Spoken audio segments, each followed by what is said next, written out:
बिस्मिल्लाहिर्रहमानिर्रहीम। अस्सलामुअलैकुम स्टूडेंट्स। तो हमने वेस्पर थ्योरी के अकॉर्डिंग कुछ मॉलिक्यूल्स को हमने उसकी स्ट्रक्चर पढ़ी, उनकी हमने ज्योमेट्री पढ़ी, बॉन्ड एंगल पढ़ा, उसके बाद हमने लोन पेयर देखे, बॉन्ड पेयर देखे। तो हमारे जो कुछ मॉलिक्यूल्स रह गए थे, अब हम उनकी उस मॉलिक्यूल के जो टाइप्स हैं उनको अब हमारे जो कुछ मॉलिक्यूल्स रह गए थे, अब उनकी जो टाइप्स हैं अब हम उनको डिस्कस करते हैं। तो उसके बाद देखिए हमारे पास जो आता है वो हमारे पास जिस मॉलिक्यूल की टाइप है वो क्या है, AB4E टाइप। तो देखिए नाम से रिप्रेजेंट क्या हो रहा है, AB4 मतलब इसमें 4 जो है वो बॉन्डेड एटम है और E इसमें एक क्या है, लोन पेयर है। देखिए A इसमें सेंट्रल एटम है और B क्या है, बॉन्डेड एटम्स। उसके बाद देखिए इसमें हमारे पास देखिए बॉन्ड पेयर 4 होंगे क्योंकि इसने 4 बॉन्ड बनाए हैं और लोन पेयर कितने होंगे, 1। These bonding and lone pair of electrons occupy their position as far as possible so that electrostatic repulsion between them is minimum। ये हमने पहले भी पढ़ा कि वेस्पर थ्योरी का जो मेन इसका प्रिंसिपल है वो यही है कि जो लोन पेयर और बॉन्ड पेयर है वो आपस में इस तरह अरेंज होते हैं, इस तरह हमने उनको अरेंज किया है कि उनमें जो रिपल्शन है वो इतनी दूर जो है वो अरेंज होते हैं कि उनमें जो रिपल्शन है वो कम से कम हो। तो जैसे मैंने सेम आपको कुछ पॉइंट्स बताए थे, इसमें भी बिल्कुल इसी तरह आप इसको लिखेंगे। सबसे पहले आप इसकी जो स्ट्रक्चर है उसको लिखेंगे, फिर आप लिखेंगे कौन सी टाइप का मॉलिक्यूल है, उसके बाद आप इसमें एग्जांपल्स लिखेंगे, उसके बाद आप लिखेंगे इसमें लोन पेयर कितने हैं, बॉन्ड पेयर कितने हैं, उसके बाद आप इसकी ज्योमेट्री लिखेंगे वो क्या है, ट्राइगोनल बाई पायरामिडल। इसकी जो ज्योमेट्री है वो ट्राइगोनल बाई पायरामिडल है। उसके बाद इसमें एंगल कितना है, 180 डिग्री। अगर हम बॉन्ड एंगल देखें इक्वेटोरियल और जो है बी एटम के दरमियान वो लेस देन है 120 डिग्री का, और अगर हम एक्सियल के दरमियान देखें तो वो कितना है, 180 डिग्री का। और इसमें कौन कौन सी एग्जांपल्स आती हैं हमारे पास, SF4, SEF4, TEF4 और TeCl4। इसके बाद नेक्स्ट हम देखते हैं AB3E2 टाइप। देखिए इसमें नाम से रिप्रेजेंट है, इसमें 3 जो है वो बॉन्डेड एटम है और 2 इसमें क्या है, लोन पेयर। इसमें भी आप सेम ऐसे लिखेंगे कि AB3E2 में हमारे पास एग्जांपल्स आती है कौन कौन सी, CIF3, BRF3, IF3 और ICI3। तो इसकी सबसे पहले आप इस तरह इसकी जो स्ट्रक्चर है वो ड्रा करेंगे, इसकी शेप, उसके बाद आप इसकी ज्योमेट्री लिखेंगे। इसकी ज्योमेट्री क्या है, टी शेप ज्योमेट्री है। इसके बाद हम इसमें सेम ऐसे ही लिखेंगे, इसमें जो बॉन्ड पेयर है वो 3 है और लोन पेयर कितने हैं, 2।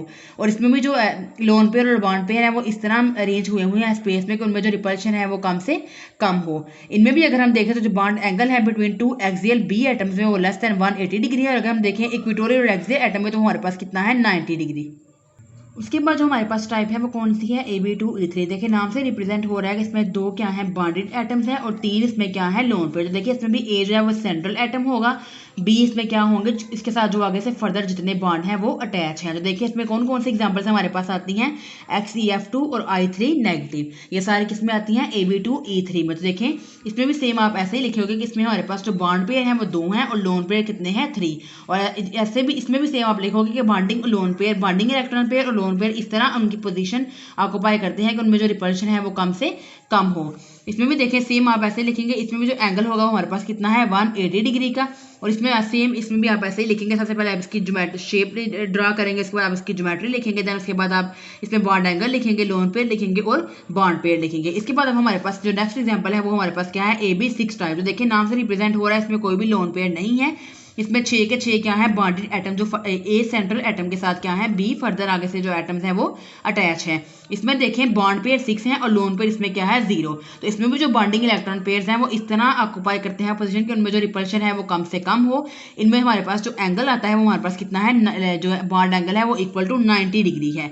इसमें देखें ये इस तरह आपने स्ट्रक्चर आपने हर एक की ड्रा करनी है कि आपके पास अगर कोई भी एग्जांपल है तो आप इजीली बता सकें कि इसकी हम जो स्ट्रक्चर है वो किस तरह इसकी ड्रा करेंगे। इसमें देखिए SF6, TEF6, PbCl6 2 माइनस और MOF6 2 माइनस, MOF6 माइनस। तो देखिए अब इस तरह की जितनी भी एग्जांपल इसमें से अगर आपको पेपर में कोई इसमें से कोई भी एक एग्जांपल आती है तो आपको याद होना चाहिए कि AB6 टाइप की है और इस तरह आप इसकी जो स्ट्रक्चर है वो इस तरह आप इसकी ड्रा करेंगे।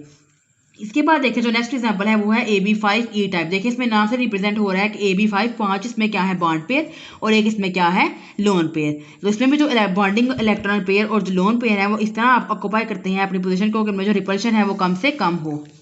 इसमें देखें जो हमारे पास इसकी ज्योमेट्री है वो क्या है, बाई पायरामिडल ज्योमेट्री। इसमें हमारे पास ज्योमेट्री क्या है, बाई पायरामिडल। और जो हमने पीछे AB6 टाइप पढ़ी थी उसकी ज्योमेट्री क्या थी, ऑक्टाहेड्रल ज्योमेट्री। तो इसमें भी देखिए जो हमारे पास इसमें जो एग्जांपल्स हैं वो IF5 है, BRF5 है, SbCl5 2 माइनस। ये जितनी भी एग्जांपल अगर आपको पेपर में आएंगे तो ये किसकी टाइप में आती हैं, AB5E। ये देखिए ये सेंट्रल एटम A है और ये B आगे से क्या है, इसके साथ फर्दर आगे से जो एटम्स हैं वो अटैच हैं और ये इसमें एक क्या है, एक लोन पेयर है।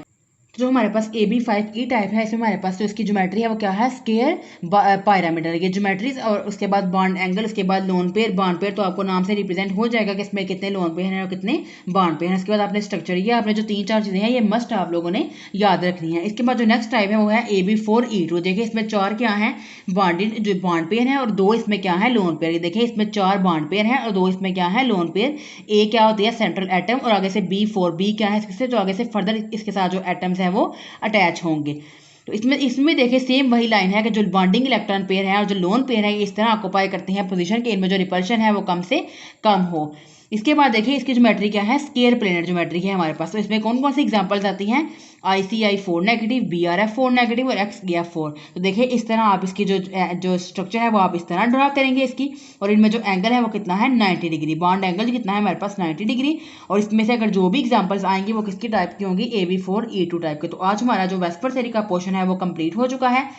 अब आपने अच्छे से जो है ये सारे एग्जांपल्स को आप लोग नोट डाउन करें, उनके अच्छे से आप लोग इसके नोट्स बनाएं। मैं आपके साथ इसकी समरी भी शेयर करती हूँ ताकि इजीली आप सारे मॉलिक्यूल को याद रख सकें कि कौन सा मॉलिक्यूल जो है इसमें कौन कौन से एग्जांपल्स आती हैं और कौन कौन सी इसकी टाइप है। इसके बाद देखिए क्लास 1 हमारे पास मोस्ट इंपॉर्टेंट क्वेश्चन है, लिमिटेशंस ऑफ वेस्पर थ्योरी। आपको कभी जो इनऑर्गेनिक का पेपर है इसमें लिमिटेशंस भी आ सकती हैं कि वेस्पर थ्योरी के जो लिमिटेशंस हैं वो लिखें। तो अक्सर हम वेस्पर थ्योरी का पूरा टॉपिक याद करते हैं लेकिन हम जो लिमिटेशंस है उसको भूल जाते हैं। तो आइए हम इसमें लिमिटेशंस को डिस्कस करते हैं। Although the VSEPR theory is very useful, वो कहते हैं अगरचे वेस्पर थ्योरी बहुत यूजफुल है, हेल्पफुल है लेकिन ज्योमेट्री को एक्सप्लेन करने में, लेकिन फिर भी इसमें कुछ हमारे पास क्या है, लिमिटेशंस है, कुछ इसके ड्रॉबैक्स हैं। तो देखिए स्टूडेंट्स, जो इसमें सबसे पहले हमारे पास लिमिटेशन है वो क्या है, The theory cannot explain the shape of molecules having any polar bonds. For example, LiO2 should have the same structure and H2O, but in fact it is linear. वो देखिए वो कहते हैं हमारे पास जो ये थियरी है ये एक्सप्लेन नहीं करती किसको, शेप ऑफ मॉलिक्यूल्स को जिनमें पोलर बॉन्ड्स होते हैं। फॉर एग्जांपल जो हमारे पास एग्जांपल आती है LiO2 की, उसके अकॉर्डिंग हमारे पास क्या होना चाहिए, इसकी स्ट्रक्चर सेम होना चाहिए वाटर की तरह, लेकिन इनफैक्ट ये क्या है, LiO2 की स्ट्रक्चर क्या है, लीनियर है। इसके बाद देखिए स्टूडेंट, जो हमारे पास सेकंड पॉइंट है, this theory is unable to explain the shape of molecules having extensive delocalised electron system, के जिसमें डीलोकलाइज्ड पाई इलेक्ट्रॉन सिस्टम है, ये थ्योरी जो है उन मॉलिक्यूल्स की शेप को एक्सप्लेन नहीं कर सकती। इसके बाद थर्ड पॉइंट देखिए, this theory is unable to predict the shape of certain transition metal complexes. हमारे पास जो सर्टेन ट्रांजिशन मेटल कम्प्लेक्सेस बनते हैं, ये जो थ्योरी है ये उन मॉलिक्यूल्स की जो शेप है उसको जो है वो प्रिडिक्ट नहीं कर सकती। फोर्थ वाला पॉइंट देखें, This theory also cannot explain the shape of certain molecules which have inert air of electrons, के जो हमारे पास inert gases हैं, inert air of electrons हैं, ये theory जो है उन molecules की shape को भी explain नहीं कर सकती।